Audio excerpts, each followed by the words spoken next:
ಪ್ರಧಾನಿ ಮೋದಿ ಹಾಗೂ ಯಡಿಯೂರಪ್ಪ ವಿರುದ್ಧ ವಾಟಾಳ್ ನಾಗರಾಜ್ ಅವರು ಹೇಳಿಕೆ ನೀಡಿದ್ದರ ಹಿನ್ನೆಲೆಯಲ್ಲಿ ಮಂಡ್ಯದಲ್ಲಿ ಬಿಜೆಪಿ ಕಾರ್ಯಕರ್ತರು ಪ್ರತಿಭಟನೆ ನಡೆಸಿದರು.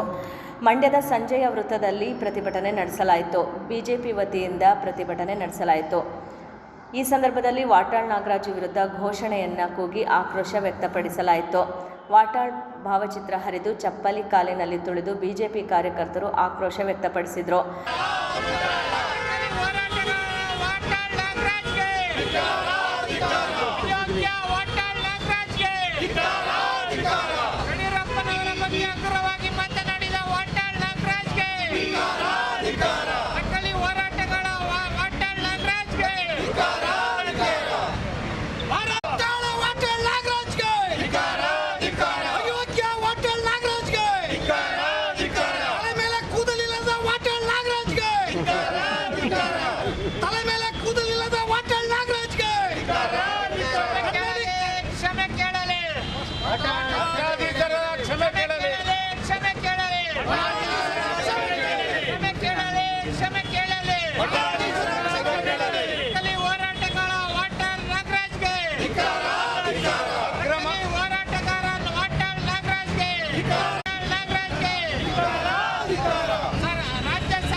ಕಾಂಗ್ರೆಸ್ ಪಕ್ಷದ ಗುಪ್ತ ವಕ್ತಾರ ಎಂದು ಘೋಷಣೆ ಕೂಗಿದರಲ್ಲದೆ ಯಡಿಯೂರಪ್ಪ ಅವರ ವಿರುದ್ಧ ಮಾತನಾಡಬೇಕಾದರೆ ಎಚ್ಚರಿಕೆ ಇರಲಿ, ಕನ್ನಡ ಹೋರಾಟಗಾರರಾಗಿದ್ದೀರಿ, ಹೋರಾಟ ಮಾಡಿ, ರಾಜಕಾರಣ ಮಾಡಿಕೊಂಡು ಕಾಂಗ್ರೆಸ್ ಪಕ್ಷದ ವಕ್ತಾರ ರೀತಿ ವರ್ತಿಸಬೇಡಿ, ಯಡಿಯೂರಪ್ಪ ಅಭಿಮಾನಿಗಳು ಹಾಗೂ ರಾಜ್ಯದ ಜನತೆಯ ಕ್ಷಮೆಯಾಚಿಸಿ ಎಂದು ಆಗ್ರಹ ಪಡಿಸಿದರು. ಮಂಡ್ಯಕ್ಕೆ ಬರಬೇಕಾದರೆ ಮೊದಲು ಜನತೆಯ ಕ್ಷಮೆಯಾಚಿಸಿ ಎಂದು ಎಚ್ಚರಿಕೆ ಕೂಡ ನೀಡಿದರು.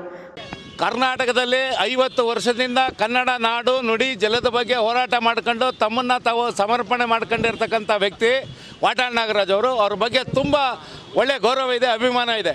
ಆದರೆ ಮೊನ್ನೆ ಮುಖ್ಯಮಂತ್ರಿಗಳ ಕಚೇರಿಯಿಂದ ನಡೆದಂಥ ಒಂದು ಸಭೆಯಿಂದ ಹೊರಗಡೆ ಬಂದಂಥ ವಾಟಾಳ್ ನಾಗರಾಜ್ ಅವರು ದಿಢೀರಂತೇಳಿ ಏನು ಮಮತಾ ಬ್ಯಾನರ್ಜಿ ಅವರ ಪರ ಬ್ಯಾಟಿಂಗ್ ಮಾಡ್ತಾರೆ, SIRನ ಪ್ರಶ್ನೆ ಮಾಡ್ತಾರೆ, ನರೇಂದ್ರ ಮೋದಿಯವ್ರನ್ನ ಕೋಮುವಾದಿ ಅಂತಂತಾರೆ, ಮೂಲಭೂತವಾದಿ ಅಂತಂತಾರೆ.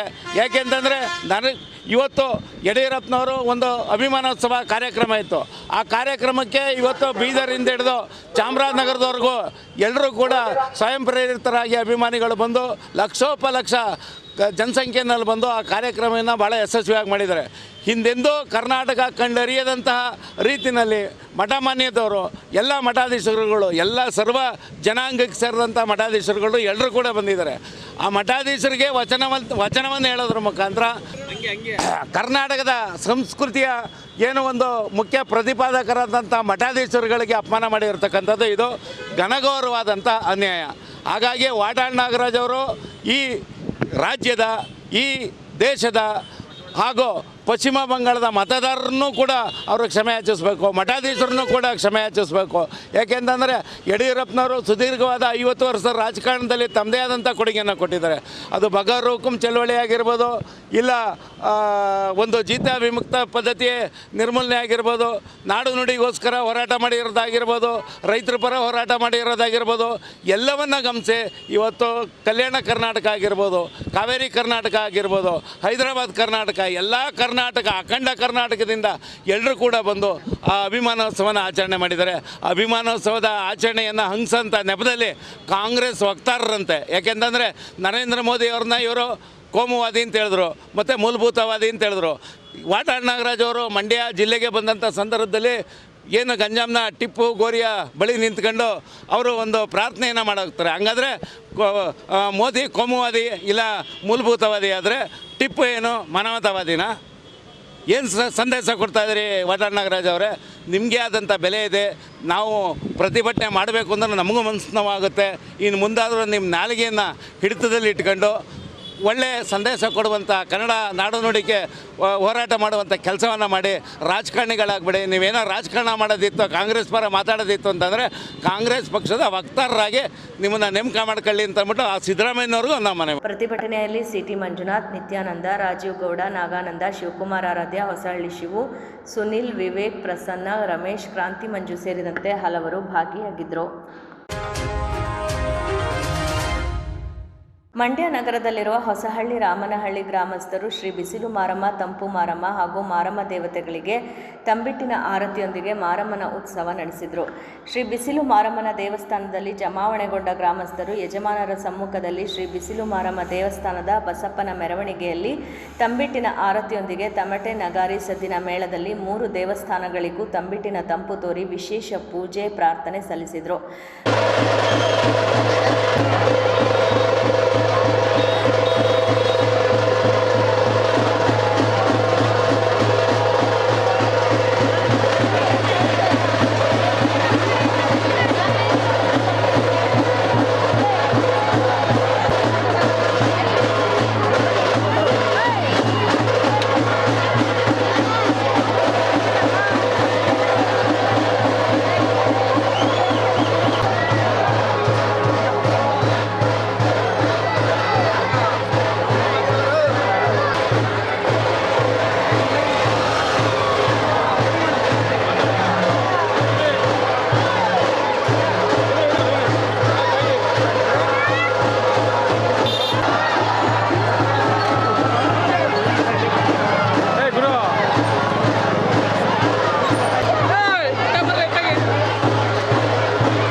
ಬಳಿಕ ಮಾತನಾಡಿದ PLD ಬ್ಯಾಂಕ್ ಮಾಜಿ ಅಧ್ಯಕ್ಷ ಹೊಸಹಳ್ಳಿ ಶಿವಲಿಂಗೇಗೌಡ, ನಮ್ಮ ಪೂರ್ವಿಕರ ಕಾಲದಿಂದಲೂ ಮಾರಮ್ಮ ದೇವತೆಗಳ ಪೂಜೆ, ಹಬ್ಬ ಆಚರಣೆ ಮಾಡಿಕೊಂಡು ಬರುತ್ತಿದ್ದೇವೆ. ಹಿಂದೆ ತೀವ್ರ ಬೇಸಿಗೆಯ ಬಿಸಿಲಿನಿಂದಾಗಿ ಜನ ಮತ್ತು ಜಾನುವಾರುಗಳ ಆರೋಗ್ಯದಲ್ಲಿ ಏರುಪೇರಾದಾಗ ಹಿರಿಯರು ದೇವಿಗೆ ತಂಪು ತೋರುವ ವಿಶಿಷ್ಟ ಆಚರಣೆಯನ್ನು ಆರಂಭಿಸಿದರು. ಬಿಸಿಲಿನ ತಾಪವನ್ನು ತಗ್ಗಿಸಲು ಮತ್ತು ಸಾಂಕ್ರಾಮಿಕ ರೋಗಗಳಿಂದ ರಕ್ಷಣೆ ಪಡೆಯಲು ಈ ಪೂಜೆ ಸಲ್ಲಿಸಲಾಗುತ್ತಿದೆ ಎಂದರು. ಈ ಹಬ್ಬವನ್ನು 5 ವರ್ಷಗಳಿಗೊಮ್ಮೆ ವಿಜೃಂಭಣೆಯಿಂದ ಮನೆ ಮಂದಿ, ಅಕ್ಕ ತಂಗಿ, ಅತ್ತಿಗೆ, ನಾದನಿಯರು ಜೊತೆಗೂಡಿ ಸಡಗರ ಸಂಭ್ರಮದಿಂದ ಆಚರಿಸುತ್ತೇವೆ. 3-4 ವರ್ಷ ಮಾತ್ರ ಸರಳವಾಗಿ ಆಚರಿಸಿ ಬಂಧು ಬಳಗ ಕರೆದು ಸಂಭ್ರಮಿಸುತ್ತೇವೆ ಎಂದು ಸ್ಮರಿಸಿದರು. ರಾಮನಹಳ್ಳಿ, ಹೊಸಹಳ್ಳಿ ಗ್ರಾಮಸ್ಥರು ಎಲ್ಲ ಸೇರಿ ಮಾರಮ್ಮ ಮತ್ತು ಬಿಸಿಲು ಹಬ್ಬವನ್ನು ಪ್ರತಿ ವರ್ಷದಂತೆ ಈ ವರ್ಷ ಆಚರಿಸ್ಕೊ ಬರ್ತಾ ಇದ್ದಾರೆ. ಅಂದರೆ 5 ವರ್ಷಕ್ಕೊಮ್ಮೆ ದೊಡ್ಡದಾಗಿ ನೆಂಟರಿಗೆಲ್ಲ ಹೇಳಿ ಒಂದೊಂದು ಮನೆಯಲ್ಲಿ 4 ಮರಿ, 5 ಮರಿ, 10 ಮರಿ ಗಂಟು ಕೂದು ಹಬ್ಬ ಮಾಡಿ ಜೋರಾಗೆ ನೆಂಟರಿಗೆಲ್ಲ ಕರೀತಾರೆ. ಅಂದರೆ ಈಗ 1 ವರ್ಷಕ್ಕೆ ಪ್ರತಿ ವರ್ಷದಂತೆ ಈ ವರ್ಷವೇ ಸಿಂಪಲ್ಲಾಗಿ ಅವ್ರ ಮನೆಯಲ್ಲಿ ಹಬ್ಬ ಮಾಡ್ಕೊಂಡು ತಂಬಿಟ್ಟು ಆರತಿ ಮಾಡ್ಕೊಂಡು ಮಕ್ಕಳಿಗೆಲ್ಲ ಒಳ್ಳೆಯದಾಗಲಿ ಅಂದ್ಬಿಟ್ಟು ತಂಪುನ ಮಾರಮ್ಮ, ಬಂದಂತೆ ಅಮ್ಮ ಮತ್ತು ಬಿಸಿಲು ಮಾರಮ್ಮ 3 1 ವಾರ ತಗೊಂಡು ಆಚರಿಸ್ಕೊಂಡು ಬಂದವರೆ. ನಮ್ಮ ಹೊಸಹಳ್ಳಿ ಗ್ರಾಮಸ್ಥರು ಹಾಗೂ ಮಹಿಳೆಯರು ಭಾರಿ ಉತ್ಸಾಹದಿಂದ ಹಬ್ಬ ಮಾಡಿ ತಂಬಿಟ್ಟು ಆರತಿ ಎಲ್ಲ ಮಾಡಿ ಬಿಸಿಲು ಅನ್ನೋದೇ ಕಾಣದೆ ಹಬ್ಬದಲ್ಲಿ ಎಲ್ಲರೂ ಬಂದು ನಮ್ಮ ಗ್ರಾಮಸ್ಥರು ಎಲ್ಲ ಸೇರಿ ಒಗ್ಗೂಡಿ ಆಚರಿಸೋರೆ. ಇಂದು ಈ ಚಾಮುಂಡೇಶ್ವರಿ ಅಮ್ಮ ನಮ್ಮ ರೈತರಿಗೆ ಉತ್ತಮ ಮಳೆಯಾಗಿ ಅವರ ಬಾಳು ಬದುಕಾಗಲಿ ಎಂದು ಆ ದೇವರಲ್ಲಿ ಕಳೆಯಿಂದ ಪ್ರಾರ್ಥಿಸ್ತಾ ಇದ್ದೀವಿ. ಅಕ್ಕಿ ತೊಳೆದ ಹಬ್ಬ ಮಾಡ್ತಿರಲ್ಲ, ಅಕ್ಕಿ ತೊಳೆದ ಹಬ್ಬ 5 ವರ್ಷಕ್ಕೊಂದ್ಸರಿ ಅದು ಮಾಡೋದು. ಈಗ ಮಾಮೂಲಿ ಸಿಂಪಲ್ಲಾಗೆ ಹಬ್ಬ ಮಾಡ್ಕೊಂಡು ತಂಬಿಟ್ಟು ಆರತಿ ತೋರಿಸ್ಕೊಂಡು ಮಾಡ್ತಾರೆ. 5 ವರ್ಷಕ್ಕೊಂದ್ಸರಿ ದೊಡ್ಡದಾಗಿ ವಿಶೇಷವಾಗಿ ಅಕ್ಕಿ ತೊಳೆಯೋದು ಮತ್ತು 300 ದಿನಗಳ ಕಾಲ ವಿಶೇಷವಾಗಿ ಹಬ್ಬ ನಡೀತದೆ. ಆದರೂ ಮಹಿಳೆಯರು ಭಾರಿ ಉತ್ಸಾಹದಿಂದ ನಮ್ಮ ಹೊಸಹಳ್ಳಿ ಮತ್ತು ಗ್ರಾಮಸ್ಥರು ಭಾರಿ ಹಬ್ಬದ ದೇವರ ಭಕ್ತಿಯಿಂದ ವಿಜೃಂಭಣೆಯನ್ನು ಆಚರಿಸ್ಕೊಂಡು ಬರ್ತಾ ಇದ್ದಾರೆ. ಹಾಗೂ ಈ ವರ್ಷ ಅದರಂತೆ ವಿಶೇಷವಾಗಿ ಎಲ್ಲ ಜನ ಸೇರಿ ಒಗ್ಗೂಡು, ಅಕ್ಕ ತಂಗಿರು, ಅದಕ್ಕೇನಾದರೂ ಎಲ್ಲ ಬಂದು ವಿಶೇಷವಾಗಿ ಹಬ್ಬ ಆಚರಿಸ್ಕೊಂಡು ಹೊಸಹಳ್ಳಿ ಹಬ್ಬಕ್ಕೆ ಒಂದು ಮೆರುಗು ತಂದುಕೊಟ್ಟವ್ರೆ ಅವ್ರಿಗೂ. ಬಳಿಕ ಮಾತನಾಡಿದ ಗೃಹಿಣಿ ಯಶೋಧ ಶಂಕರೇಗೌಡ, ನಮ್ಮ ಪೂರ್ವಿಕರು ಹಾಗೂ ತಂದೆಯ ತಾಯಂದಿರ ಮಾರ್ಗದರ್ಶನದಲ್ಲಿ ಪ್ರತಿ ವರ್ಷ ಹಬ್ಬ ಆಚರಿಸಿ ಬಂಧು ಬಳಗದವರೊಟ್ಟಿಗೆ ಸಂಭ್ರಮಿಸುವ ಹಬ್ಬಗಳು ಸಂತೋಷ ಕೊಡುತ್ತವೆ ಎಂದು ತಿಳಿಸಿದರು. ಹಬ್ಬ ಇಂದ ಮಾಡ್ಕೊಂಡು ಬರ್ತಾ ಇದ್ದೀವಿ. ನಾವು ಚಿಕ್ಕವರಾಗಿದ್ದಾಗಿಂದು ಆರತಿ ತೊಗೊಂಬರೋದು, ಅಮ್ಮರ ಜೊತೆಲಿ ಬರ್ತಾ ಇದ್ವಿ. ಈಗ ನಾವೇ ಆರತಿ ಮಾಡ್ಕೊಂಡು ಬರ್ತಾ ಇದ್ದೀವಿ. ಬಿಸಿಲು ಮಾರಮ್ಮ, ಮಾರಮ್ಮ, ತಂಪುನ ಮಾರಮ್ಮ ಎಲ್ಲ ಹಬ್ಬನೂ ಗ್ರ್ಯಾಂಡಾಗಿ ನಡೀತಿದೆ. ಹೊಸಹಳ್ಳಿಲಿ ತುಂಬ ಚೆನ್ನಾಗಿ ನಡೀತು. ನಮ್ಮ ತಾಯಿ ಮನೆ ದೇವರು. ಆದರೆ ನಾವೆಲ್ಲರೂ ಹೆಣ್ಮಕ್ಳೆಲ್ಲ ಬಂದು ಆರತಿ ಮಾಡಿಸ್ಕೊಂಡು ಎಲ್ಲ ಖುಷಿಯಾಗಿ ಹೋಗ್ತೀವಿ. ಗ್ರ್ಯಾಂಡಾಗಿ ಹಬ್ಬ ನಡೀತಿದೆ. ನಗರಸಭಾ ಸದಸ್ಯೆ ಮೀನಾಕ್ಷಿ ಪುಟ್ಟಸ್ವಾಮಿ ಮಾತನಾಡಿ, ಹೊಸಹಳ್ಳಿ ಮತ್ತು ರಾಮನಹಳ್ಳಿ ಗ್ರಾಮದಲ್ಲಿರುವ ಶ್ರೀ ಬಿಸಿಲು ಮಾರಮ್ಮ, ತಂಪು ಮಾರಮ್ಮ ಹಾಗೂ ಮಾರಮ್ಮ ದೇವತೆಗಳಿಗೆ ಬೇಸಿಗೆ ಕಾಲದಲ್ಲಿ ಪೂಜೆ ಸಲ್ಲಿಸುವ ಸಾಂಪ್ರದಾಯಿಕ ಹಬ್ಬವಾಗಿದೆ ಎಂದರು. ಇವತ್ತು ನಮ್ಮ ಹೊಸಹಳ್ಳಿಯ ಬಿಸಿಲು ಮಾರಮ್ಮ ದೇವಸ್ಥಾನದ ಹಬ್ಬದ ಶುಭಾಶಯಗಳು. ಎಂದಿನಂತೆ ಪ್ರತಿ ವರ್ಷ 5 ವರ್ಷಕ್ಕೊಂದ್ಸಲ ನಮ್ಮ ಹೊಸಳ್ಳಿನಲ್ಲಿ ಭಾರಿ ವಿಜೃಂಭಣೆಯಿಂದ ಅಕ್ಕ ತಂಗಿಯನ್ನ ಮನೆ ಕುಟುಂಬ ವರ್ಗದವ್ರನ್ನ ಬಂಧುಗಳನ್ನ ಕರೆಸಿ, ಆಮೇಲೆ ಇಲ್ಲಿ ದೇವಸ್ಥಾನದಲ್ಲೇ 3 ದಿನ ಮುಂಚಿತವಾಗಿ ಅಕ್ಕಿಯನ್ನು ತೊಳೆದು ಒಣೆ ಹಾಕೋ ಕಾರ್ಯಕ್ರಮ ಪ್ರತಿ 5 ವರ್ಷಕ್ಕೊಂದ್ಸಲ ಇಲ್ಲಿ ನಡೆಯುತ್ತೆ. ವಿಜೃಂಭಣೆಯಿಂದ ನಡೀತಾ ಇತ್ತು. ಈ ವರ್ಷ ಪ್ರತಿ ವರ್ಷದಂತೆ ವರ್ಷಕ್ಕೊಂದ್ಸಲ ತಂಪು ತೋರಿಸೋದು ಅಂತೇಳಿ ಈ ಸಲ ಸಿಂಪಲ್ಲಾಗಿ, ಆದರೂ ಸಿಂಪಲ್ಲಾಗಿ ಏನಿಲ್ಲ, ವಿಜೃಂಭಣೆಯಿಂದನೇ ತುಂಬ ಚೆನ್ನಾಗಿ ಹೊಸಳ್ಳಿನಲ್ಲಿ ಬಿಸಿಲು ಮಾರಮ್ಮ ಆಗ ತಂಪನ ಮಾರಮ್ಮ, ಮಾರಮ್ಮನ ದೇವಸ್ಥಾನಗಳ ಪೂಜಾ ಕುಣಿತ ಹಾಗೂ ಮೆರವಣಿಗೆ ತೆಂಬಿಟ್ಟು. ಇದೇ ಸಂದರ್ಭದಲ್ಲಿ ದೇವಾಲಯಗಳ ಅರ್ಚಕರು ವಿಶೇಷ ಪೂಜೆ ಸಲ್ಲಿಸಿದರು. ಶ್ರೀ ಬಿಸಿಲು ಮಾರಮ್ಮ ಬಸಪ್ಪ ಅವರಿಗೆ ಅಲಂಕಾರ ಮಾಡಲಾಗಿತ್ತು. ಕಾರ್ಯಕ್ರಮದಲ್ಲಿ ಹೊಸಹಳ್ಳಿ ರಾಮನಹಳ್ಳಿ ಯಜಮಾನರಾದ HM ಸುರೇಶ್, ಪಾಪೇಗೌಡ, ನಿಂಗೇಗೌಡ, ಸ್ವಾಮಿ, ಜೋಗಪ್ಪ, ಮುಖಂಡರಾದ ನಾಗೇಶ್, ಹೊಸಹಳ್ಳಿ ಶಿವು, ಶೇಖರ್ ಸೇರಿದಂತೆ ಹಲವರು ಹಾಜರಿದ್ದರು. ಸಮಾಜ ಸೇವಕ RTO ಮಲ್ಲಿಕಾರ್ಜುನ್ ಹುಟ್ಟುಹಬ್ಬ ಹಿನ್ನೆಲೆಯಲ್ಲಿ ಶ್ರೀ ಮಲ್ಲಿಕಾರ್ಜುನ ಚಾರಿಟಬಲ್ ಟ್ರಸ್ಟ್ ವತಿಯಿಂದ ಪ್ರತಿಭಾ ಪುರಸ್ಕಾರ, ಸಾಧಕರಿಗೆ ಸನ್ಮಾನ, ಉಚಿತ ಆರೋಗ್ಯ ಶಿಬಿರ, ರಕ್ತದಾನ ಶಿಬಿರ, ರಾಜ್ಯಮಟ್ಟದ ರಂಗಕುಣಿತ ಸ್ಪರ್ಧೆ, ರೋಗಿಗಳಿಗೆ ಹಣ್ಣು ಹಂಪಲು ವಿತರಣೆ, ಖ್ಯಾತ ಹಾಸ್ಯ ಕಲಾವಿದರಿಂದ ನಗೆ ಹಬ್ಬ ಮುಂತಾದ ಕಾರ್ಯಕ್ರಮಗಳು ನಡೆಯಲಿದ್ದು, ಕೆಆರ್ಪೇಟೆ ತಾಲೂಕಿನ ಜನತೆ ಇದರ ಸದುಪಯೋಗಪಡಿಸಿಕೊಂಡು ಕಾರ್ಯಕ್ರಮ ಯಶಸ್ವಿಗೊಳಿಸಬೇಕು ಎಂದು ಮೈಸೂರಿನ ಅನಗ ಆಸ್ಪತ್ರೆ ತಜ್ಞ ವೈದ್ಯ ಡಾಕ್ಟರ್ ಮಹೇಶ್ ತಿಳಿಸಿದರು.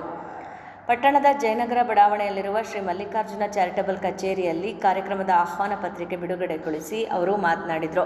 ಕೆಆರ್ಪೇಟೆ ತಾಲೂಕಿನಲ್ಲಿ ಕಳೆದ 4-5 ವರ್ಷಗಳಿಂದ ನಿರಂತರವಾಗಿ ನಿಸ್ವಾರ್ಥ ಸೇವೆ ಸಲ್ಲಿಸುತ್ತಿರುವ ಸಮಾಜ ಸೇವಕರಾದ RTO ಮಲ್ಲಿಕಾರ್ಜುನ್ ರವರ ಆದರ್ಶಗಳಂತೆ ಶ್ರೀ ಮಲ್ಲಿಕಾರ್ಜುನ್ ಟ್ರಸ್ಟ್ ಹಾಗೂ ಅವರ ಅಭಿಮಾನಿ ಬಳಗದಿಂದ ಹುಟ್ಟುಹಬ್ಬ ಪ್ರಯುಕ್ತ ಬಹಳ ಅರ್ಥಗರ್ಭಿತವಾಗಿ ಪ್ರತಿ ವರ್ಷದಂತೆ ವಿದ್ಯಾರ್ಥಿಗಳಿಗೆ ಪ್ರತಿಭಾ ಪುರಸ್ಕಾರಕ್ಕೆ ಜೊತೆಗೆ ಉಚಿತ ಆರೋಗ್ಯ ಶಿಬಿರ ಆಯೋಜಿಸಲಾಗಿದೆ ಎಂದರು.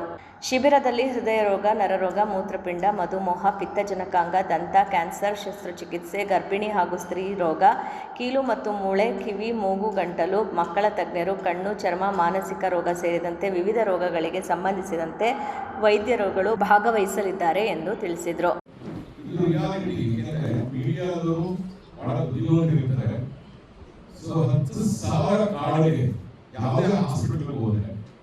ಅವರ ಡೇಟಾಸ್ ತಗೊಳ್ಳಿಕ್ಕೆ 150-200 ರೂಪಾಯಿ ಚಾರ್ಜ್ ಮಾಡ್ತಾರೆ. ಹೆಚ್ಚು ಕಡಿಮೆ 1 or 2 hours ವೇಟ್ ಮಾಡಬೇಕು.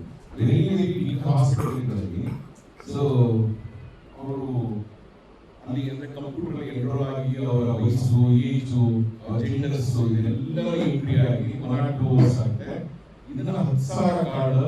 ಸೊ ಮಲ್ಲಿಕಾರ್ಜುನ್ ಅವರ ಫೋಟೋ ಹಾಕಿ ಅವರ ಅಭಿಮಾನಿಗಳು, ಸೊ ಮಲ್ಲಿಕಾರ್ಜುನ್ ಸರ್ ಅವರ ಅಭಿಮಾನಿಗಳು ಚಾರಿಟಬಲ್ ಟ್ರಸ್ಟ್ ಸೊ ಇದಕ್ಕೆ ಹಾಸ್ಪಿಟಲ್ ಖರ್ಚು ವೆಚ್ಚವನ್ನು ಕೂಡ ಬೇರೆ ಮಾಡಿ 10,000 ಕಾರ್ಡ್ ಇಶ್ಯೂಸ್ ಮಾಡ್ತೀವಿ. ಈ ಕಾರ್ಡ್ ಬಂದ್ರೆ ಯಾವುದೇ ಹಾಸ್ಪಿಟಲ್ಗೆ one is Anaga Healthcare in Mysore, one more is Moria Hospital it is a reputed hospital. So Anaga Healthcare is a privately limited company. So and one more Vishmaya Hospital, KR Nagar, Apurva Hospital, KR. ಈ ಅಪೂರ್ವ ಹಾಸ್ಪಿಟಲ್ಗೆ locally ಯಾರು travel ಮಾಡಕ್ಕೆ ಆಗಲಿಲ್ಲ ಅಂದ್ರೆ immediately ನೀಡ್ಸಿರಿ ಅಂತ so ಮಾನ್ಯ Mallikarjuna suggest ಮಾಡಿದೆ.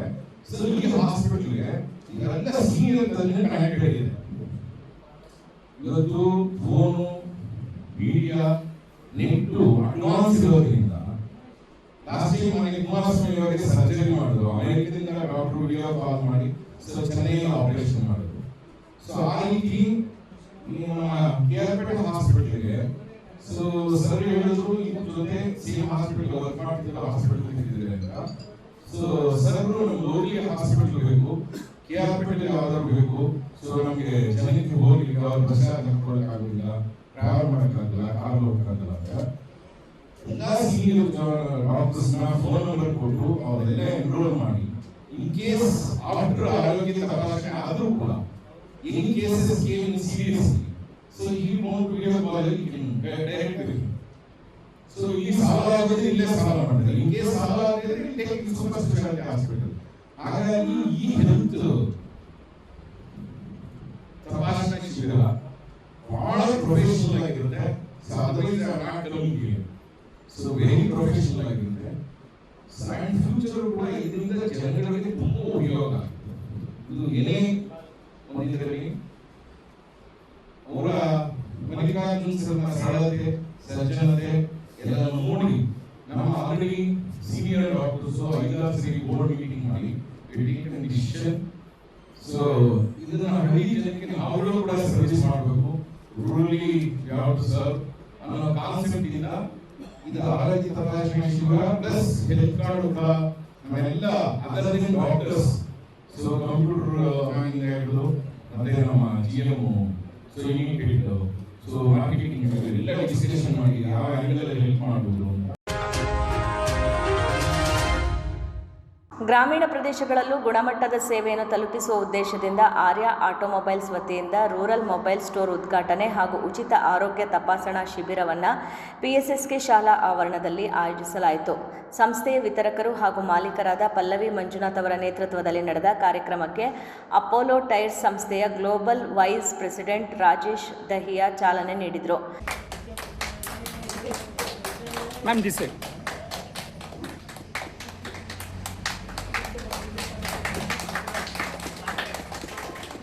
ಕಾರ್ಯಕ್ರಮದಲ್ಲಿ ಮಾತನಾಡಿದ ರಾಜೇಶ್ ದಹಿಯಾ ಅವರು, ಅಪೋಲೋ ಟೈರ್ಸ್ ದೇಶದಾದ್ಯಂತ ಗುಣಮಟ್ಟದ ಸೇವೆ ಮತ್ತು ದೀರ್ಘಕಾಲ ಬಾಳಿಕೆ ಬರುವ ಉತ್ಪನ್ನಗಳ ಮೂಲಕ ಗ್ರಾಹಕರ ವಿಶ್ವಾಸ ಗಳಿಸಿದೆ.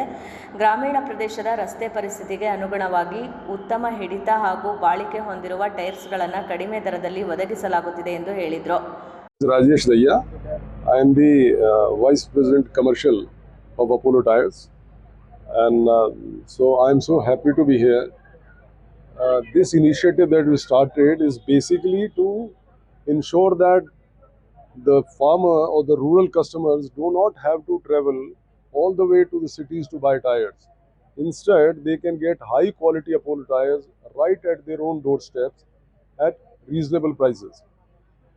Today, if you look at tire requires a lot of understanding, it requires a lot of maintenance, and a lot of information is required before you buy a tire. When a customer is coming all the way to the cities, they do not have that kind of time. Our team in this van is there, and this van is equipped with basic machinery.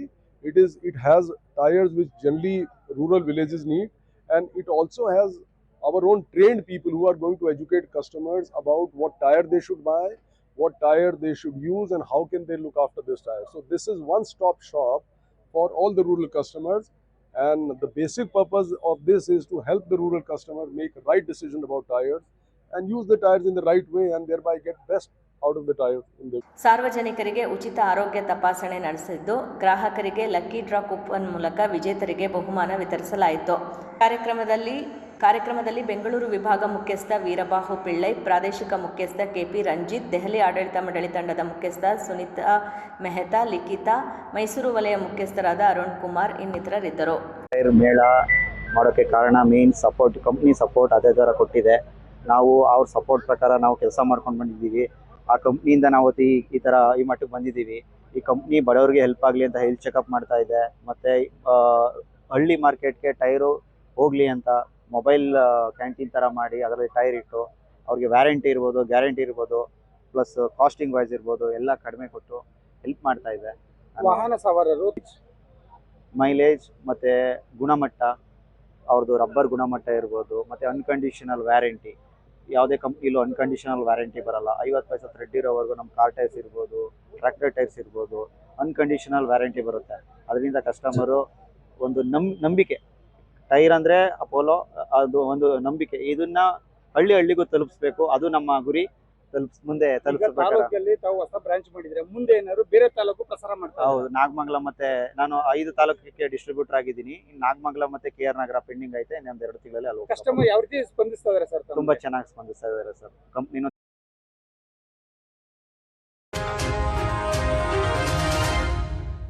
Mandya ನಗರದಲ್ಲಿ ನೋಂದಣಿ ರಹಿತ electric ವಾಹನ ಮಾರಾಟ ಹೆಸರಿನಲ್ಲಿ ನಿಯಮಗಳನ್ನು ಗಾಳಿಗೆ ತೂರಿ ನೋಂದಣಿ ಆಗಬೇಕಾದ ಎಲೆಕ್ಟ್ರಿಕ್ ವಾಹನಗಳನ್ನು ಮಾರಾಟ ಮಾಡಿ ಸಾರ್ವಜನಿಕರನ್ನು ವಂಚಿಸಲಾಗುತ್ತಿದೆ ಎಂದು ನಗರವಾಸಿ ನಂಜುಂಡ ಆರೋಪಿಸಿದರು. ಸುದ್ದಿಗೋಷ್ಠಿಯಲ್ಲಿ ಮಾತನಾಡಿದ ಅವರು, ನೋಂದಣಿ ಸೇರಿದಂತೆ ಯಾವುದೇ ಸಾರಿಗೆ ನಿಯಮಗಳಿಗೆ ಒಳಪಡದ ಎಲೆಕ್ಟ್ರಿಕ್ ವಾಹನಗಳ ಮಾರಾಟಕ್ಕೆ ಅವಕಾಶ ಇದೆ. ಆದರೆ ಜಿಲ್ಲೆಯಲ್ಲಿ ಅವುಗಳಿಗಿರುವ ನಿಯಮ ಮೀರಿ ಹೆಚ್ಚು ದರಕ್ಕೆ ಮಾರಾಟ ಮಾಡಲಾಗುತ್ತಿದೆ ಎಂದು ದೂರಿದರು. ನೋಂದಣಿ ರಹಿತ ಎಲೆಕ್ಟ್ರಿಕ್ ವಾಹನಗಳ ವೇಗ 20 75 ಕಿಲೋಮೀಟರ್ ಒಳಗೆ ಹಾಗೂ ತೂಕ 60 kgಯ ಒಳಗೆ ಇರಬೇಕಾಗುತ್ತದೆ. ಆದರೆ ನಗರದಲ್ಲಿ 45ರಿಂದ 70 ಕಿಲೋಮೀಟರ್ ವೇಗ ಚಲಿಸುವ ಹಾಗೂ 120 kgವರೆಗೆ ತೂಗುವ ವಾಹನಗಳನ್ನು ಅಧಿಕ ಬೆಲೆಗೆ ಮಾರಾಟ ಮಾಡುತ್ತಿದ್ದಾರೆ. ಅಲ್ಲದೆ ಇದನ್ನು ಚೈನ್ಲಿಂಗ್ ದಂಧೆಯಾಗಿ ಮಾಡಿಕೊಂಡು ಹಣ ಗಳಿಸುವ ಕ್ರಮವಾಗಿ ಮಾರ್ಪಾಡು ಮಾಡಿಕೊಂಡಿದ್ದಾರೆ ಎಂದರು. ಈ ಸಂಬಂಧ ಜಿಲ್ಲೆಯ ಪ್ರಾದೇಶಿಕ ಸಾರಿಗೆ ಅಧಿಕಾರಿಗೆ ದೂರಿದರೆ ತಿಂಗಳಾದರೂ ಕ್ರಮ ವಹಿಸದ ಹಿನ್ನೆಲೆಯಲ್ಲಿ ಪ್ರಶ್ನಿಸಿದ್ದಕ್ಕೆ ನೆಪ ಮಾತ್ರಕ್ಕೆ 1 ವಾಹನ ಜಪ್ತಿ ಮಾಡಿಕೊಂಡಿರುತ್ತಾರೆ. ಆದರೆ ನಗರದಲ್ಲಿ 100ಕ್ಕೂ ಹೆಚ್ಚು ವಾಹನಗಳು ಸಂಚರಿಸುತ್ತಿವೆ. ಅವುಗಳಿಗೆ ಅಪಘಾತವಾದರೆ ಯಾವುದೇ ವಿಮೆಯೂ ಲಭ್ಯವಾಗುವುದಿಲ್ಲ ಎಂಬ ಅರಿವಿಲ್ಲದೆ ಚಲಾಯಿಸುತ್ತಿದ್ದಾರೆ ಎಂದು ತಿಳಿಸಿದರು. ಈ ದಂಧೆ ಹೀಗೆ ಮುಂದುವರಿದರೆ ಅಪ್ರಾಪ್ತ ಮಕ್ಕಳ ಕೈಗೆ ಈ ವಾಹನ ದೊರೆತು ಜೀವಹಾನಿಯಾಗುವ ಸಂಭವವಿದೆ. ಆದ್ದರಿಂದ ಸಂಬಂಧಿತ ಅಧಿಕಾರಿಗಳು ಇದಕ್ಕೆ ಕಡಿವಾಣ ಹಾಕಲು ಮುಂದಾಗುವಂತೆ ಆಗ್ರಹಿಸಿದರು. ನಾರ್ಮಲ್ ಆಗಿ ನಾವು ಓಡಿಸೋ ವೆಹಿಕಲ್ಗಳಿಗೆಲ್ಲ ನಂಬರ್ ಪ್ಲೇಟ್ಸ್ ಇರುತ್ತೆ. ಅದೇ ರೀತಿ ಇದೆಲ್ಲ ರಿಜಿಸ್ಟರ್ಡ್ ವೆಹಿಕಲ್ಸು. ಸೊ ಇದೇ ರೀತಿ ಎಲೆಕ್ಟ್ರಿಕ್ ವೆಹಿಕಲ್ಸ್ಗಳಲ್ಲಿ ನೀವೆಲ್ಲ ರೋಡಲ್ಲಿ ತಿರುಗಾಡ್ಬೇಕಾದ್ರೆ ನೋಡಿರ್ತೀರಿ, ಹಿಂದೆಗಡೆ ಪ್ಲೇಟ್ ಇರುತ್ತೆ ಆದರೆ ನಂಬರ್ ಇರಲ್ಲ. ಅದಕ್ಕೆ ಗಮನಿಸಿರ್ತೀರಲ್ವಾ? ಅದನ್ನು ನಾನ್ ರಿಜಿಸ್ಟರ್ಡ್ ವೆಹಿಕಲ್ಸ್ ಅಂತ ಕರೀತಾರೆ ಸರ್.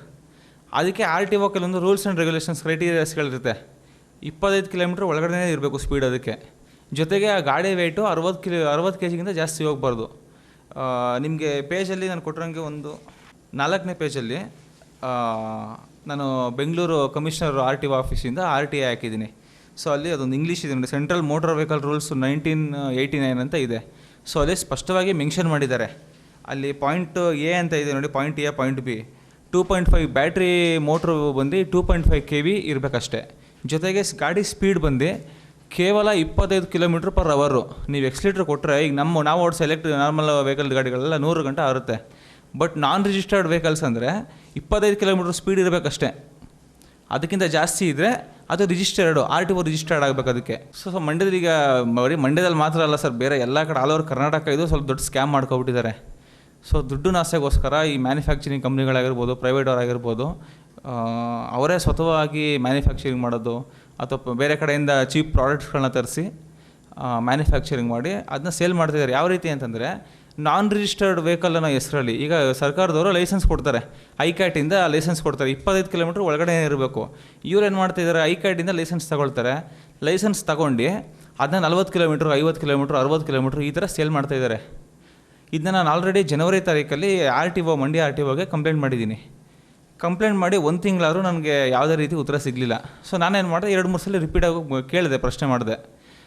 ನನಗೆ RTO ಆಫೀಸರು ಹೇಮಾವತಿ ಅಂತ ಅನಿಸುತ್ತೆ, ಅವರು ನಮಗೆ ರೆಸ್ಪಾನ್ಸ್ ಮಾಡ್ತಿರಲಿಲ್ಲ. ಸೊ ಅಲ್ಲಿ ಚಿಕ್ಕಮಾಗೇಗೌಡರು ಸರ್ ಅಂತಿದ್ರು, ಸ್ವಲ್ಪ ಹೋಗಿ ಅವ್ರ ಹತ್ರ ಕನ್ವರ್ಸೇಷನ್ ಮಾಡ್ತಿದ್ದೆ.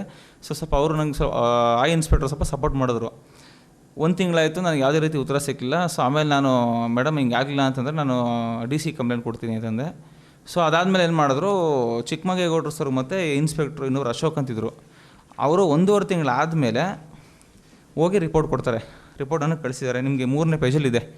2ನೇ ಮತ್ತು 3ನೇ ಪೇಜು ನಾನು ಕೊಟ್ಟಿರೋ ಕಂಪ್ಲೇಂಟ್. ಅದು 3ನೇ ಪೇಜಲ್ಲಿ 1.5 ತಿಂಗಳಾದಮೇಲೆ ರಿಪೋರ್ಟ್ ಮಾಡಿ ಕೊಡ್ತಾರೆ. ನೀವು ಕೊನೆಯಲ್ಲೆಲ್ಲ ಇದೆ, ಸಾಮಾನ್ಯವಾಗಿ ಎಲ್ಲ ವಾಹನಗಳು 40ರಿಂದ 50 ಕಿಲೋಮೀಟರ್ ಸ್ಪೀಡ್ನಲ್ಲಿ ಚಲಿಸುವ ವಾಹನಗಳಾಗಿರ್ತವೆ. ಹಾಗೂ ಶೋರೂಮ್ನ ಯಾವುದೇ ಲೈಸೆನ್ಸ್ ಆಗಲಿ ಹಾಗೂ ಟ್ರೇಡ್ ಸರ್ಟಿಫಿಕೇಟ್ ಆಗಲಿ ಇರುವುದಿಲ್ಲ. ಇಲ್ಲಿ ಇದ್ದಂತಹ ಮಹಿಳಾ ಸಿಬ್ಬಂದಿಯವರು ಎಲ್ಲ ವಾಹನಗಳು 40ರಿಂದ 50 ಕಿಲೋಮೀಟರ್ ಸ್ಪೀಡಲ್ಲಿ ಚಲಿಸುತ್ತವೆ ಅಂತೆಲ್ಲ ಬೋಚರು ಏನೋ ಎಲ್ಲ ಮಾಡಿ ತೋರಿಸ್ತಾರೆ. ಸೊ ಅಲ್ಲಿಗೆ ಫ್ರಾಡ್ ಅಂತ RTO ಅವ್ರಿಗೆ ಗೊತ್ತಾಯಿತು. ಅಲ್ಲಿಂದ ಸರ್ ಇಲ್ಲಿವರೆಗೂ ಯಾವುದೇ ರೀತಿ ಕ್ರಮ ತಗೊಳ್ಳೋದಿಲ್ಲ. ಅದಾದಮೇಲಿಂದ ನೋಟಿಸ್ ಕಳಿಸ್ತಾರೆ. ನೋಟಿಸ್ ಪೀರಿಯಡ್ 7 ದಿನ ಅಂತ ಮೆನ್ಷನ್ ಮಾಡಿದ್ರು ಸರ್. ನೆಕ್ಸ್ಟ್ ಪೇಜಲ್ಲಿದೆ 7 ದಿನ ಅಂತ ಮೆನ್ಷನ್ ಮಾಡ್ತಾರೆ. 1.5 ತಿಂಗಳಾದರೂ ಯಾವುದೇ ರೀತಿ ಕ್ರಮ ತಗೊಳ್ಳೋದಿಲ್ಲ ಸರ್. ನಾನು ಬ್ಯಾಕ್ ಟು ಬ್ಯಾಕ್ 2-3 ಸಲ ಹೋಗ್ತೀನಿ. ಅದಾದಮೇಲಿಂದ ಇರಪ್ಪ ಹಂಗೆ ಮಾಡೋಕ್ಕಾಗಲ್ಲ, ಅವ್ರು ಡಾಕ್ಯುಮೆಂಟ್ಸ್ ಕೊಡಬೇಕು, ಮಾಡಬೇಕು, ನೀನು ಹೇಳ್ದಂಗೆ ಮಾಡೋಕ್ಕಾಗಲ್ಲ. ಸರಿ ಮೇಡಮ್ ಆಯಿತು, ಫೈನಲ್ ನೋಟಿಸ್ ಕೊಡಿ. 7 ದಿನ ಆದಮೇಲೆ ಫೈನಲ್ ನೋಟಿಸ್ ಕೊಡ್ಬೋದಲ್ವಾ? 1.5 ತಿಂಗಳವ್ರು ಯಾವುದೇ ರೀತಿ ಕ್ರಮ ತಗೊಳ್ಳಲ್ಲ. ಅದಾದಮೇಲಿಂದ ಮತ್ತೆ ಫೈನಲ್ ನೋಟಿಸ್ 1.5 ತಿಂಗಳಾದಮೇಲೆ ನಾನು DC ಅವ್ರಿಗೆ ಲೆಟ್ರ್ ಬರೀತೀನಿ 3ನೇ ತಿಂಗಳಲ್ಲಿ. ಸೊ ಆ ಲೆಟ್ರು ಮೇಡಮ್ಗೆ ತಲುಪುತ್ತೆ, ಫೈನಲ್ ನೋಟಿಸ್ ಕೊಡ್ತಾರೆ. 4ನೇ ತಿಂಗಳು 1ನೇ ತಾರೀಕು ಅಂತಿಮ ನೋಟಿಸು 3 ದಿನ ಪೀರಿಯಡ್ ಕೊಡ್ತಾರೆ. ಅದಾದಮೇಲೂ ಕೂಡ 1.5 ತಿಂಗಳಾದರೂ ಯಾವುದೇ ರೀತಿ ಕ್ರಮನ ಜರುಗಿಸಲ್ಲ. ನಾನು ಆಮೇಲಿಂದ ವೀಡಿಯೋ ಮಾಡ್ಕೊಂಡು ಹೋಗ್ತೀನಿ. ಮೇಡಮ್ ನೀವು ಕ್ರಮ ತಗೊಳ್ಳಿಲ್ಲ ಅಂದರೆ ಕ್ರಮ ತಗೊಳ್ಳೋ ಅಂತ ನನಗೆ ಲೆಟ್ರ್ ಕೊಟ್ಬಿಡಿ, ಇಲ್ಲ ಅಂತಂದರೆ ಕ್ರಮ ತಗೊಳ್ಳಿ. ಮಂಡ್ಯದಲ್ಲಿ ಒಂದು 4ರಿಂದ ನನಗೆ ಗೊತ್ತಿರೋಂಗೆ 4-5 ಶೋರೂಮ್ಗಳು ಈ ಥರ ಕೆಲಸ ಮಾಡ್ತಾಯಿದ್ದಾರೆ. ಇನ್ನೂ ಎಷ್ಟಿದೆಯೋ ಮಂಡ್ಯ ಡಿಸ್ಟಿಕಲ್ಲಿ ಓವರಲ್ಲಿ ಎಷ್ಟಿದೆಯೋ, ಕರ್ನಾಟಕದಲ್ಲಿ ಎಷ್ಟಿದೆಯೋ ನನಗೂ ಗೊತ್ತಿಲ್ಲ, ಅದ್ರ ಬಗ್ಗೆ ಐಡಿಯಾಸ್ ಇಲ್ಲ. ಈ ರೀತಿ ಇದೆ. ಹಂಗೂ ಮೊನ್ನೆ 12ನೇ ತಾರೀಕು ಒಂದು ಗಾಡಿ ತಗೊಂಡು ನನ್ನ ಖುಷಿಗೋ ಏನಕ್ಕೋ ನನಗೆ ಗೊತ್ತಿಲ್ಲ, ಒಂದೇ ಒಂದು ಗಾಡಿ ಸೀಸ್ ಮಾಡಿದ್ರು. ಅದು ಮಾಡಿದೋಗಿದ್ರೆ ಏನಾಗ್ತಿತ್ತು? ಮಕ್ಕಳ ಸಮಗ್ರವಾದ ವ್ಯಕ್ತಿತ್ವದ ವಿಕಸನಕ್ಕೆ ರಂಗಭೂಮಿ ಚಟುವಟಿಕೆಗಳು ವರದಾನವಾಗಿವೆ ಎಂದು ಕರ್ನಾಟಕ ಮೂಡಲಪಾಯ ಯಕ್ಷಗಾನ ಪರಿಷತ್ ಅಧ್ಯಕ್ಷ ಪ್ರೊಫೆಸರ್ ಬಿ ಜಯಪ್ರಕಾಶಗೌಡ ಹೇಳಿದರು. ಕೃಷ್ಣರಾಜಪೇಟೆ ತಾಲೂಕಿನ ಅಕ್ಕಿಹೆಬ್ಬಾಳು ಗ್ರಾಮದ ರಂಗಮಂದಿರದ ಆವರಣದಲ್ಲಿ ಬೆಂಗಳೂರಿನ ಲೋಕಾಯನ ಕಲ್ಚರಲ್ ಫೌಂಡೇಶನ್ ಮತ್ತು ಕರ್ನಾಟಕ ನಾಟಕ ಅಕಾಡೆಮಿಯ ಸಹಯೋಗದಲ್ಲಿ ಆಯೋಜಿಸಿದ್ದ ಮಕ್ಕಳ ವಿಶೇಷ ರಂಗ ತರಬೇತಿ ಶಿಬಿರದ ಸಮಾರೋಪ ಸಮಾರಂಭದಲ್ಲಿ ಹಾಗೂ ಮೂಡಲಪಾಯ ಯಕ್ಷಗಾನ ಪ್ರಸ್ತುತಿ ಕುರಿತು ಆಯೋಜಿಸಿದ್ದ ಕಾರ್ಯಕ್ರಮವನ್ನು ಉದ್ಘಾಟಿಸಿ ಮಾತನಾಡಿದರು. ಕಳೆದ 15 ದಿನಗಳಿಂದ ಅಕ್ಕಿಹೆಬ್ಬಾಳು ಗ್ರಾಮದಲ್ಲಿ ನಡೆಯುತ್ತಿರುವ ಮಕ್ಕಳ ವಿಶೇಷ ರಂಗ ತರಬೇತಿ ಶಿಬಿರವು ವಿದ್ಯಾರ್ಥಿಗಳು ಹಾಗೂ ಯುವ ಜನರಲ್ಲಿ ಕ್ರಿಯಾಶೀಲತೆ ಹಾಗೂ ಲವಲವಿಕೆಯನ್ನು ತುಂಬುವ ಜೊತೆಗೆ ಮಕ್ಕಳ ಸಮಗ್ರವಾದ ವ್ಯಕ್ತಿತ್ವದ ವಿಕಸನಕ್ಕೆ ಮಾರ್ಗದರ್ಶಿಯಾಗಿದೆ. ಬೆಂಗಳೂರಿನ ಲೋಕಾಯನ ಕಲ್ಚರಲ್ ಫೌಂಡೇಶನ್ ಸಂಚಾಲಕರಾದ ಶಶಿಧರ್ ಭಾರಿಘಾಟ್ ಅವರು ತಮ್ಮ ಹುಟ್ಟೂರು ಅಕ್ಕಿಹೆಬ್ಬಾಳಿನಲ್ಲಿ ಕಳೆದ 7-8 ವರ್ಷಗಳಿಂದ ಬೇಸಿಗೆ ರಜೆಯ ಸಂದರ್ಭದಲ್ಲಿ ತಾಲೂಕಿನ ಶಾಲಾ ಮಕ್ಕಳಿಗೆ ವಿಶೇಷ ರಂಗಭೂಮಿ ತರಬೇತಿ ಶಿಬಿರವನ್ನು ಆಯೋಜಿಸಿ ಮಕ್ಕಳ ವ್ಯಕ್ತಿತ್ವ ವಿಕಸನವಾಗಲು ಹಾಗೂ ರಂಗಭೂಮಿ ಚಟುವಟಿಕೆಗಳ ಬಗ್ಗೆ ವಿಶೇಷವಾದ ಆಸಕ್ತಿ ಹೊಂದಲು ನೆರವಾಗುವ ಜೊತೆಗೆ ನೇಪಥ್ಯಕ್ಕೆ ಸರಿಯುತ್ತಿರುವ ಮೂಡಲಪಾಯ ಯಕ್ಷಗಾನದ ಬಗ್ಗೆ ವಿಶೇಷ ತರಬೇತಿಯನ್ನು ನೀಡುತ್ತಿದ್ದಾರೆ ಎಂದರು.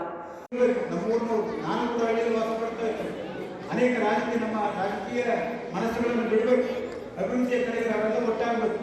ಆಗ ಮಾತ್ರ ನಮ್ಮ ಹಳ್ಳಿಗಳು ಉದ್ಧಾರವಾಗಲಿಕ್ಕೆ ಸಾಧ್ಯ ಆಗಿದೆ. ಕರ್ನಾಟಕ ಮೂಡಲಪಾಯ ನೋಡಿದ್ರೆ ನೀವು ಈಗಾಗಲೇ ತ್ರಿಪುರ ಸಮಾರಂಭ ನೋಡಿದ್ರಿ. ಅದು ಒಂದು ಕಾಲಕ್ಕೆ ನಮ್ಮ ಮಂಡ್ಯ ಜಿಲ್ಲೆಯಲ್ಲೂ ಕೂಡ ವೈಭವವಾಗಿತ್ತು. ಇವತ್ತು ಆ ಗ್ರಾಫ್ ಎಲ್ಲಿತ್ತು ಜಿಲ್ಲೆಯಲ್ಲಿ ಅಂತಂದರೆ ತಲಕಾಡಿನಿಂದ ಇವತ್ತು ರವೀಂದ್ರ ಇದ್ದಾರಲ್ಲ ಭಾಗವತರು, ಅವರು ತಲಕಾಡಿನಲ್ಲಿ ಇರ್ತಕ್ಕಂಥವ್ರು. ಇವತ್ತು ನಮ್ಮ ಭಾಗದಲ್ಲಿ ಒಂದು 2-3 ಜನ ಸಿಗ್ಬೋದು ಅಷ್ಟೇ ಭಾಗವತರು. ಅವ್ರು ಆದಮೇಲೆ ಏನು ಮಾಡಬೇಕು ಅನ್ನೋದನ್ನು ನಾವೆಲ್ಲ ಯೋಚನೆ ಮಾಡಿದ್ದೇವೆ. ತಲಕಾಡಿನಿಂದ ಪ್ರಾರಂಭವಾಗಿ ಹೆಗಡೆದೇವಕೋಟೆಯಿಂದ ಪ್ರಾರಂಭವಾಗಿ ಈ ಕಡೆ KR ಬಂದು ಈ KR ಪೇಟೆಯನ್ನು ಹಾದು ಚನ್ನರಾಯಪಟ್ಟಣ ತುರುವೇಕೆರೆ ಕಡೆಯಿಂದ ಹೋಗಿ ಆ ಕಡೆ ಯಡಿಯೂರಿಗೆ ಕೊನೆಗೊಳ್ತದೆ. ಇದೊಂದು ಗ್ರಾಫ್ ಅವರು ಸುಮಾರು 1490 ಕೆಂಪನಗೌಡನ ನಮ್ಮ ಯಕ್ಷಕವಿ, ಅವನೇ ಮೊದಲ ಕವಿ. ಅವರಿಗೆ ಕೆಂಪನಗೌಡನ ಯಕ್ಷಗಾನ ಭಾಗಗಳು ಅಂತೇಳಿ 3 ಪ್ರಸಂಗಗಳನ್ನು ಸೇರಿಸಿ ನಮ್ಮ ರಾಜೇಗೌಡರು ಅದನ್ನು ತಂದಿದ್ದಾರೆ. ಇವತ್ತೇನು ನಾವು ಕರಾವಳಿ ಯಕ್ಷಗಾನವನ್ನು ನಾವೆಲ್ಲ ಕೂತು ಮಾತಾಡ್ತೇವೋ, ಅದರ ವೈಭವವನ್ನು ಕೂತು ಮಾತಾಡ್ತೇವೋ, ಅದಕ್ಕಿಂತಲೂ ಮುಂಚಿತವಾಗಿದ್ದಂಥದ್ದು ಮೂಡಲಪಾಯ ಯಕ್ಷಗಾನ. ಆದರೆ ನಮ್ಮವರ ಅಸಡ್ಡೆ ಏನಿದೆ ಅದೆಲ್ಲ ಒಂದು ಕಡೆಗೆ ಕಪ್ರಿ ನಾಟಕಗಳಿಗೆ ಬರಲಾಗಿ ಪಾರ್ಸಿ ಥಿಯೇಟರ್ಗಳಿಗೆ ಬರಲಾಗಿ ಪಾರ್ಸಿ ಡ್ರೆಸ್ಗಳಿಗೆ ಬರಲಾಗಿ ನಮ್ಮ ಬಯಲಾಟವಾಗಿದ್ದು ಯಕ್ಷಗಾನವಾಗಿದ್ದು ಇವತ್ತು ಹೊರಟೋಗಿ ಮೂಲಕ್ಕೆ ತಲುಪಿಕೊಂಡು ನೃತ್ಯ ಇದೆ, ಸಂಭಾಷಣೆ ಇದೆ, ಅಭಿನಯ ಇದೆ, ಹಾಡುಗಾರಿಕೆ ಇದೆ, ವಾದ್ಯಮೇಳ ಇದೆ, ಎಲ್ಲವೂ ಒಳಗೊಂಡಿರ್ತಕ್ಕಂಥ ಇವೆಲ್ಲವನ್ನೂ ಕೂಡ ನಮ್ಮ ಹಿಂದಿನವರು ಸುಮಾರು 500 ವರ್ಷಗಳ ಹಿಂದೆಯೇ ಇದನ್ನೆಲ್ಲ ಕಟ್ಕೊಟ್ಟಿರುವಂಥ ನಾವೇನು ಮಾಡಿದ್ದೇವೆ. ಆಂಧ್ರಪ್ರದೇಶದ ಹಿರಿಯ IRS ಅಧಿಕಾರಿ ಜಯರಾಮ್ ರಾಯಪುರ ಅವರು ಮೂಡಲಪಾಯ ಯಕ್ಷಗಾನ ಪ್ರಸ್ತುತಿ ಕುರಿತು ಮಾತನಾಡಿ, ಮೂಡಲಪಾಯ ಯಕ್ಷಗಾನದ ಬಗ್ಗೆ ಮಕ್ಕಳು ಹಾಗೂ ಯುವಜನರಲ್ಲಿ ಜಾಗೃತಿ ಮೂಡಿಸಿ ಯಕ್ಷಗಾನ ಕಲೆಯನ್ನು ಕಲಿಯಲು ರಂಗತಜ್ಞರಿಂದ ವಿಶೇಷವಾದ ತರಬೇತಿ ಕೊಡಿಸಿ ತ್ರಿಪುರ ಸಂಹಾರ ಹಾಗೂ ಜಟಾಯು ಮೋಕ್ಷ ನಾಟಕವನ್ನು ಶಿಬಿರದಲ್ಲಿ ಭಾಗವಹಿಸಿರುವ ಮಕ್ಕಳಿಗೆ ಕಳೆದ 15 ದಿನಗಳಿಂದ ಕಲಿಸಿ ಯಕ್ಷಗಾನ ಕಲೆಯನ್ನು ಅದ್ಭುತವಾಗಿ ವೇದಿಕೆಯಲ್ಲಿ ಮಕ್ಕಳು ಪ್ರದರ್ಶಿಸಿ ನಾವೇನು ಕಡಿಮೆಯಲ್ಲ ಎಂಬುದನ್ನು ಸಾಬೀತು ಮಾಡಿ ತೋರಿಸಿದ್ದಾರೆ ಎಂದು ಹೇಳಿದರು.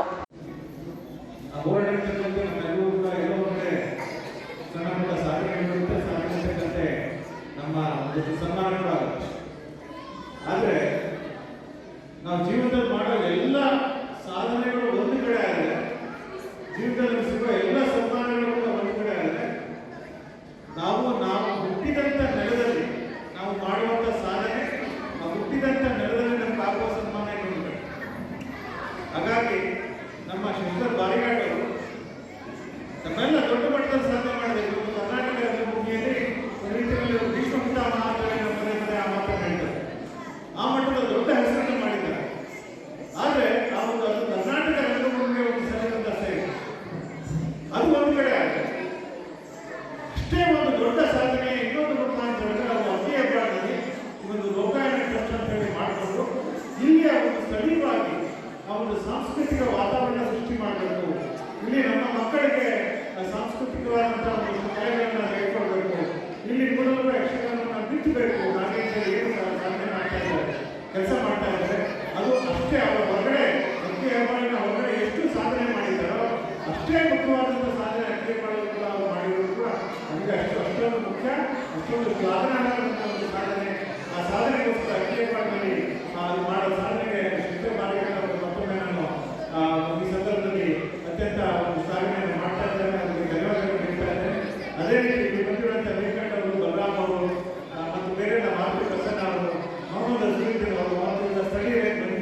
ಜನರಿಗೆ ಒಂದು ಒಳ್ಳೆಯ ನಾಗರಿಕರನ್ನಾಗಿ ಮಾಡೋದಕ್ಕೆ ಕೆಲಸ ಮಾಡ್ತಾ ಇದ್ದಾರೆ.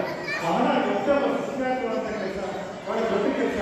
ಈ ಕೆಲಸವನ್ನು ಮುಂದುವರಿಸಿ ಶಶಿಧರ್ ಬಾರಿಕಾಂತವರು ಸಿಗೋದು ಬಹಳ ಅಪರೂಪ. ಅಥವಾ ಸಿಕ್ಕಾಗ ಅವರನ್ನ ಇನ್ನಷ್ಟು ಕೆಲಸಗಳನ್ನು ಮಾಡಬೇಕು, ಅವರಿಗೆ ಒತ್ತಾಸೆಯಾಗಿ ನಾವೆಲ್ಲ ಕೂಡ ಬರಬೇಕು. ಹಾಗಾಗಿ ನೀವೆಲ್ಲ ಗ್ರಾಮಸ್ಥರಿದ್ದೀರ, ನಾವು ಶಶಿಧರ್ ಬಾರಿಕಾಂತರಿಗೆ ಒತ್ತಾಸೆಯಾಗಿ ಇದ್ದು ನೀವೆಲ್ಲ ಒಟ್ಟಾಗಿ ಸೇರಿ ಇನ್ನಷ್ಟು ಸಾಂಸ್ಕೃತಿಕವಾಗಿ ಈ ನೆಲದ ಭಾರತ ದೊಡ್ಡ ಶ್ರೀಮಂತವಾದ ನೆಲ ಇದೆ.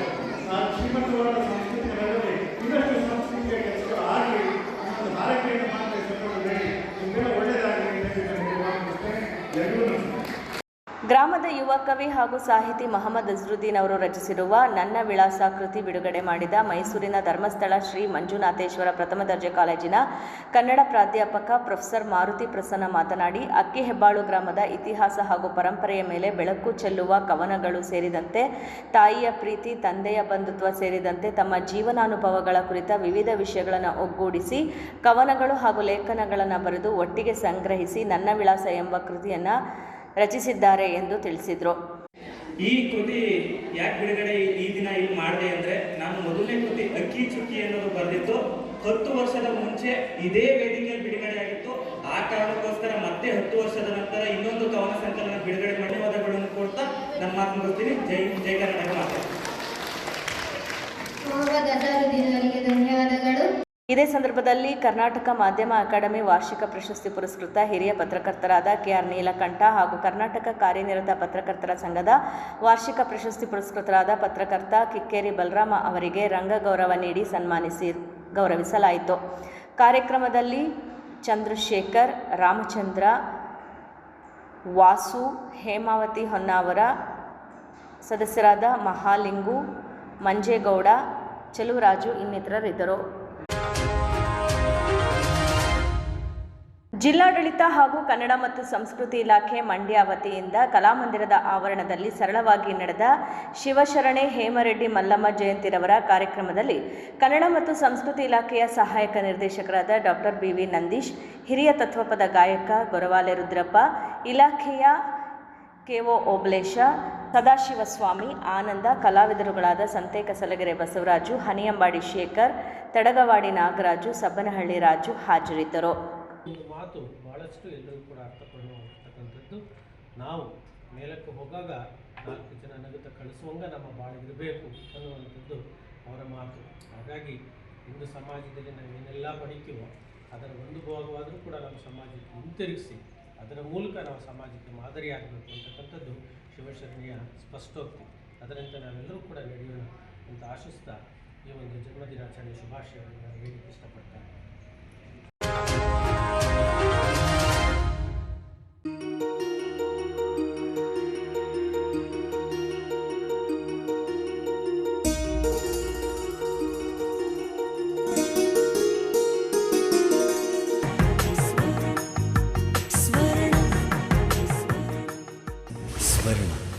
ಇದು ಬಾಂಧವ್ಯಗಳ ಬೆಸುಗೆ,